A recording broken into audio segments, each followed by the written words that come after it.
আসসালামু আলাইকুম রহমতুল্লাহি ওয়া বারাকাতুহু আলহামদুলিল্লাহি ওয়াহদা ওয়াসসালামু আলা ইবাদিহিল্লাযিনা ইসতাফা আম্মা বাদ। কাছে এবং দূরে যে যেখান থেকে আমার কথাগুলো শুনছেন বা শুনবেন সকলকে জানাচ্ছি আন্তরিক শুভেচ্ছা অভিনন্দন। আমি হাবিব আছি আপনার সাথে। আজ আমরা কথা বলবো কোরবানিকে কেন্দ্র করে আমরা কিছু কথা বলবো ইনশাআল্লাহ। আপনারা লক্ষ্য হলে দেখতে পেয়েছেন বাংলাদেশ এবং মুসলিম কান্ট্রিগুলোতে কোরবানি আল্লাহ রাব্বুল আলামিনের যে বিধান আছে সেটা মিল্লাতে আবিকুম ইব্রাহিম আলাইহিস সালাতু ওয়াস সালামের থেকে যে কোরবানি আসছেন সেই কোরবানি আলহামদুলিল্লাহ মুসলিম উম্মারা আদায় করে থাকে। কোরবানি হচ্ছে মুসলিম উম্মার জন্য হচ্ছে ওয়াজিব করে দেওয়া হয়েছে রব্বুল আলামিন। সেই ওয়াজিব যে বিধানটা আছে যেটার মাধ্যমে আল্লাহ সুবহানাহু ওয়া তাআলা বান্দা এবং বান্দির তাকওয়াটা মূলত আল্লাহ রব্বুল আলামিন দেখেন। রব্বুল আলামিন কোরআনুল কারীমের ভিতরে স্পষ্ট ভাষায় বলেন, বান্দা আমি আল্লাহ রব্বুল আলামিনের কাছে রক্ত এবং মাংস মূলত কোনো কিছুই যাই না, একমাত্র আল্লাহ সুবহানাহু ওয়া তাআলার কাছে যাই, বান্দার তাকওয়াটা মূলত যাই। এজন্য তাকওয়ার যে হাসিল করার একটি দিন আছে সেটা হচ্ছে আমাদের কোরবানি। এই কোরবানিটাকে আমরা 3 দিন মূলত করতে পারি, 10, 11, 12 তারিখ আমরা এই 3 দিন মূলত কোরবানি আদায় করতে পারি। কোরবানি করা আমাদের জন্য ওয়াজিব হয় এবং কোরবানি কাদের উপরে মূলত আদায় করতে হবে এবং কারা করতে পারবে না সে বিষয় নিয়ে আমরা একটু কথা বলি। নেশাব পরিমাণ মাল যাদের উপরে জাকাত দেওয়া ফরজ হয়ে যায় তারা মূলত আপনার কোরবানি আদায় করতে হবে। কোরবানি যদি না আদায় করেন, রাসূল সাল্লাল্লাহু আলাইহি ওয়াসাল্লাম একটা হাদিসের মধ্যে স্পষ্ট ভাষায় পাওয়া যায়, নবী সাল্লাল্লাহু আলাইহি ওয়াসাল্লাম বলেন, যাদের উপরে কোরবানি আদায় করা ওয়াজিব হয়েছেন তারা যদি কোরবানি যদি না আদায় করে তাহলে সেই ব্যক্তিরা যেন আল্লাহ রাব্বুল আলামিন, নবী সাল্লাল্লাহু আলাইহি ওয়াসাল্লাম বলেন, ঈদগাহের মাঠে যেন না আসে।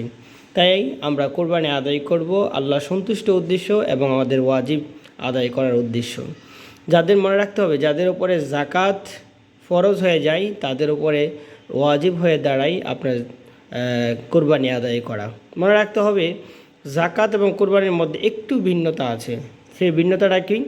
জাকাতের টাকাটা আপনার কাছে 1 বছর যাবৎ থাকতে হবে, আর কোরবানির টাকাটা আপনার 1 বছর যাবৎ থাকতে হবে এমনটা নয়, বরং আপনার যে 3 দিন আছে এই 3 দিনের ভিতরে 10, 11, 12 এই 3 দিনের ভিতরে যদি আপনার কাছে যদি টাকা থাকে তাহলে আপনি আদায় করে নিতে হবে। এটা 100% মনে রাখতে হবে।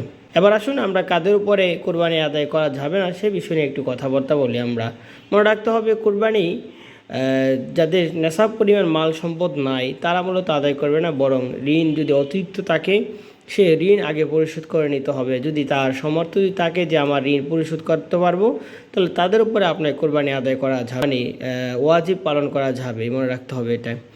এবার আসুন আমরা কিছু কথা বলি ভারতকে কেন্দ্র করে। ভারতের এখন নতুন করেতে যে ষড়যন্ত্র শুরু হচ্ছে, ভারত থেকে আস্তে আস্তে আপনি কুরবানিটাকে মূলত উঠিয়ে দেওয়া হচ্ছে। আল্লাহ রাব্বুল আলামিনের বিধান হচ্ছে আপনার তরতাজা এবং সুঠাম দেহের অধিকারীর জন্য একটা থাকে, সুস্থ যেন থাকে একটা পশু যেন আল্লাহ রাব্বুল আলামিনের রাস্তায় কুরবানি করা হয়। তবে ভারত এখন এসে কী নিয়মকানুন করছে সেটা আমরা একটু জানি। ভারতের নিয়মকানুন করা হচ্ছে এটা যে বৃদ্ধ হতে হবে পশু, পাশাপাশি কানা ল্যাংডা যেটা বলতে হয় সেটা, এবং যারা বাচ্চা প্রসব নিতে পারবে না এমন পশুদেরকে মূলত আপনার কোরবানি আদায় করতে হবে। ভারতের নিয়ম হচ্ছে এটা। অথচ রব্বুল আলমিনের বিধান আমি একটু লক্ষ্য করে দেখলাম, ভারতের যে আইনটা আর আল্লাহ সুবহানাহু ওয়া তাআলার আইনটা পরিপূর্ণতা একদম পাওয়া যায় না। কেন পাওয়া যায় না জানেন? মানে একদম বিপরীত পাওয়া যায়, 100% বিপরীত পাওয়া যায়। আল্লাহ রাব্বুল আলামিন বলছেন, তোমরা সুনাম দেহের যে আছে পশুটা আছে এবং পছন্দ অনুযায়ী যার ভিতরে কোনো ত্রুটি খুঁজে পাওয়া যায় না সেই পশুটা আল্লাহ রাস্তায় কোরবানি আদায় করো। আর ভারতের নিয়ম হচ্ছে ত্রুটিযুক্ত হতে হবে, বৃদ্ধ হতে হবে, যেটার মাধ্যমে বাচ্চা টাচ্চা দুনিয়াতে আসবে না এমন, তারপরে কারা ল্যাংড়া যা কিছু বলেন না কেন ওই ধরনের পশুর মাধ্যমে মূলত কোরবানি আদায় করতে হবে। যদি কোরবানি যদি আদায় যদি করেন, যদি আপনি মনে করেন সুনাম দেহ অধিকারী, পাশাপাশি আপনার যৌবন যদি পান, মনে করেন যৌবনকালের যে পশুগুলো আছে সেটা বলতে পারেন বাচ্চা প্রসব দিতে পারে, এমন পশু প্রাণী যদি আপনি যদি কোরবানি আদায় করেন, তারা নিয়ম করেছেন ঈদের দিনে ঘুরে ঘুরে মূলত দেখবেন যে পশুগুলো কি ঠিক আছে কিনা। যদি তাদের নিয়ম অনুযায়ী যদি না হয় তাহলে তাদেরকে 6 মাস যাবত তাদেরকে জেলখানার মধ্যে বন্দি করা হবে। এই ধরনের নিয়মকানুন তারা মূলত করছেন। পাশাপাশি আমরা একটা জিনিস লক্ষ্য করলে দেখতে পেরেছি, ভারতে এমন একটি নিয়ম হয়েছেন, কোনো মানুষ যদি আপনার কোরবানি আদায় করে, যদি কোরবানির যে পশুটা মূলত আপনার আদায় করবে সেটার দিকে তারা এমনভাবে গুরুত্ব দিয়েছেন, তাদের অত্র যে এলাকার প্রতিনিধি যারা আছে অথবা প্রশাসন যারা আছে তাদের কাছ থেকে মূলত অনুমতি নিয়ে তারা মূলত কুরবানি আদায় করতে হবে। এটা তো কেমন হয়ে দাঁড়ায়, একটাবার আপনারা ভেবে দেখেন। মানে ভারতে নতুন করে যে ধরনের ষড়যন্ত্র করছেন কুরবানিকে কেন্দ্র করে, একদম 100% আল্লাহর নীতিমালা থেকে পুরাপুরিভাবে আপনার বিপরীত হয়ে দাঁড়িয়ে আছেন। তাই আমরা আমাদের বাংলাদেশের মুসলিম উম্মার পক্ষ থেকে আমরা একটা কথা বলবো যে যে মানুষ যে অবস্থান থাকে না কেন তারা যদি আল্লাহর আইনের বিপরীত হয়ে যায়, আল্লাহর কথার বিপরীত হয়ে যায়, আমাদের উচিত তাদের সাথে আমাদের সংগ্রাম করা এবং তাদের সাথে মোকাবেলা করা।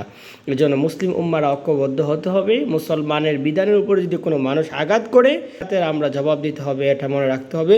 প্রিয় ভাইরা, আসুন আমরা আমাদের কোরবানিটাকে সুন্দরভাবে আদায় করি। মুসলিম উম্মার আমরা আমাদের ভিতরে ঐক্যবদ্ধ থাকি এবং কোরবানিকে আমরা বেশি করে গুরুত্ব দিই, আল্লাহর বিধান বাস্তবায়ন করি। আসসালামু আলাইকুম ওয়া রাহমাতুল্লাহি ওয়া বারাকাতুহু।